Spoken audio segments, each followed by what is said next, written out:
എന്റെ ഒരു പ്രതിമ ഉണ്ടാക്കാൻ ആളെ കിട്ടുമോ എന്നറിയാനാ തന്നെ വിളിപ്പിച്ചത്. ആഹാ, എന്തിനാ പ്രതിമ? കിളികളെ പേടിപ്പിക്കാനാണോ? തർക്കുത്തരം പറയുന്നു. കടിയൻ സിംഹത്തിനോടാണോ തന്റെ കളി? വൈദ്യരെ, ഷേരുവിന്റെ സമനില തെറ്റി. കടിയൻ സിംഹമാണെന്ന മട്ടിലാ ഷേരുവിന്റെ സംസാരവും മറ്റും. ഇതത്ര വലിയ പ്രശ്നമല്ല.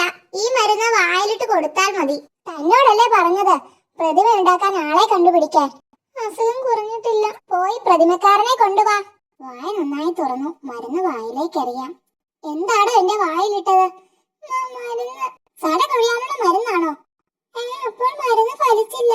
മരുന്ന് ഫലിക്കാൻ സമയമെടുക്കും. പെട്ടെന്ന് മാറണമെങ്കിൽ തലയ്ക്ക് ഒരു അടി കൊടുക്കാം. ഷേരു ഉണരുമ്പോഴേക്കും എല്ലാം ക്ലീൻ ആയിരിക്കും. അത്ര ശക്തിയിൽ തല്ലിയത് മണ്ടത്തരമായി. ഏതായാലും ഉണരുമ്പോൾ യഥാർത്ഥ കടിയനെ നേരെ കാണിക്കുന്നത് നല്ലതാണ്. ചേട്ടാ, ഒന്ന് സഹകരിക്കണം. ഷേരു ഉണരാറായി. ദാ ഉണർന്നു. ഇതാണോ കടിയൻ സിംഹം? ഹാവു, രക്ഷപ്പെട്ടു. തനിക്ക് ആളെ പിടികിട്ടിയല്ലോ. വാ, നമുക്ക് മൂങ്ങാവതരെ കണ്ട എല്ലാം ശരിയായെന്ന് പറയാം. എന്തു ശരിയായി? ഒന്നും ശരിയായിട്ടില്ല. ഈ പ്രതിമ തീരെ ശരിയായിട്ടില്ല. താൻ പോയി വേറെ ഉണ്ടാക്കിക്കൊണ്ട് വാ. അമ്മോ!